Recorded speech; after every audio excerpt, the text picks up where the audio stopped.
Hi guys, I want to do a reading here about what's going on with in the Bible. We want to find out why, we know that the children of Israel, when they were in the desert for 40 years, obviously it was a fear upon them of the people of the land that they were trying to conquer.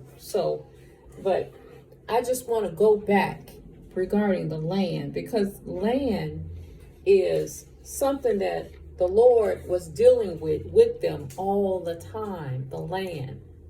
So in the beginning here of Genesis, let's look back. We're going to do a reach way back to go way forward, right?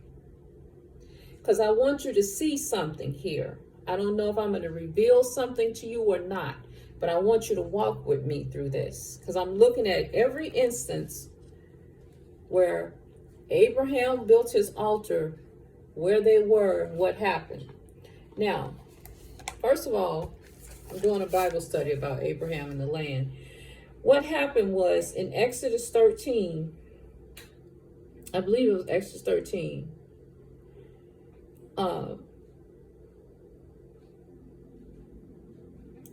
this is what God told Moses. He told him this.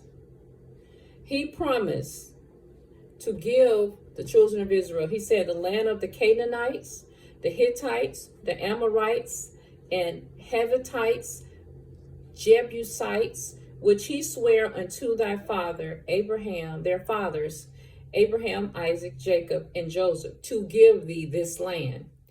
Now, it's a land flowing in milk and honey. So the month of Abib is when they came from under Pharaoh and all of his, stuff they were under. So they were to keep the festival of Abib during that specific month. And I think we just got this during our Easter season.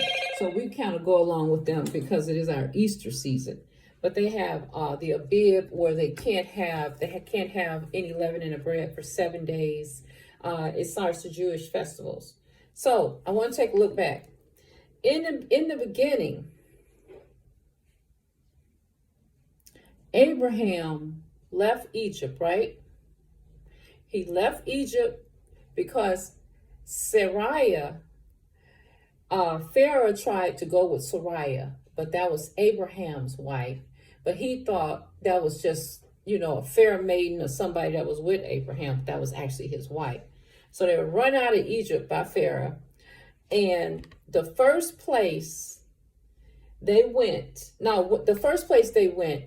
was Abraham went to build. He built an altar unto God at the place of Shechem, unto the plain of Moriah, which Canaanites was in that land, the Canaanites.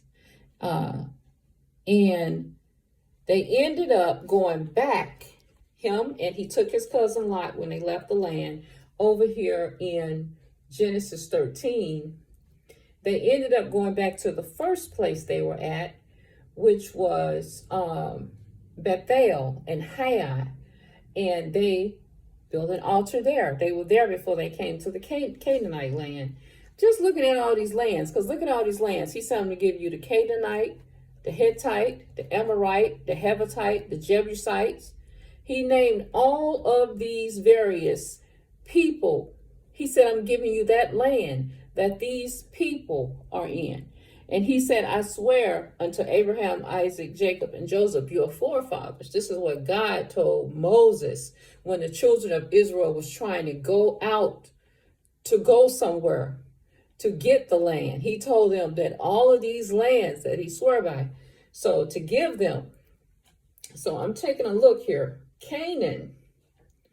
It says, look, Abraham dwelled in the land of Canaan, and Lot dwelled in the cities of the plain, and pitched his tent towards Sodom. Now we know Sodom and Gomorrah land was burned up because of what was going on there. So what happened? Let's look at it. Let's look at the next land they came to, because they kept going in and out of various lands. And when they went through these lands, different races and different nationalities of people were living in these lands, right?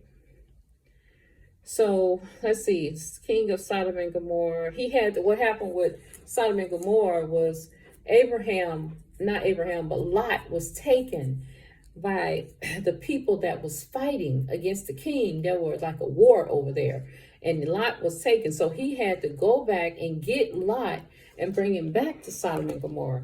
But later on, Sodom and Gomorrah, the Lord was very displeased with what was going on there. So let's see. And Abraham said to the king, I have lifted up my eyes to the Lord, the Most High, the possessor of heaven and earth, that I will not take from a thread. After he got him back into the land, he told the king it's okay. He was glad that he saved everything. So as well as them traveling to different lands, they're still having children and offspring. Sarai became pregnant. The Lord promised this land.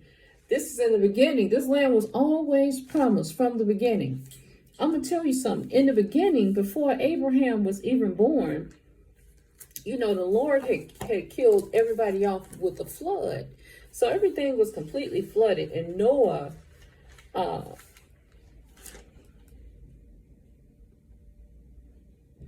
was the only one saved during the flood.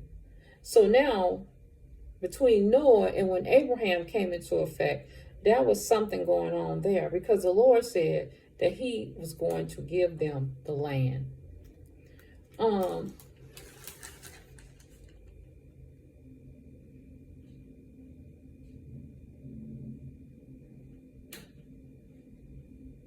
Noah started having children. One of his offspring from the children they were having was Abraham.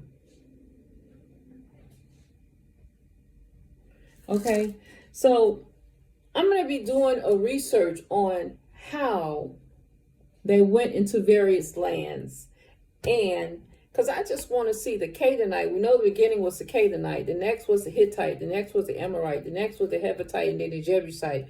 And then we ended up down with Moses trying to conquer a land of a people that they were afraid of. Well, Moses had passed away, but it was Joshua and Aaron, I believe, trying to conquer a land. So I'm going to do some research today, as well as tell you about the fruit, which was not wisdom and knowledge. It was so much to say, because now you understand about the seed and how it is produced. So I'm going to tell you more about that. But I'm going to do some little research about how these various lands that they went to, every land they went to, they set up an altar. And they said, this land is holy ground. This is land to God. And we're going to do what we do here. And God is going to be over this land everywhere that they went. So this land was always promised. Promised land to promised people who were serving God. So anyway, I'm going to take a break. I kind of have a few things to do, but I'm going to get back with you about the land and them traveling. Something I read about the land, that a tithe is to be given of the land. Isn't that something? And that when you sell property for so long, the person you sold to have the ability to redeem it.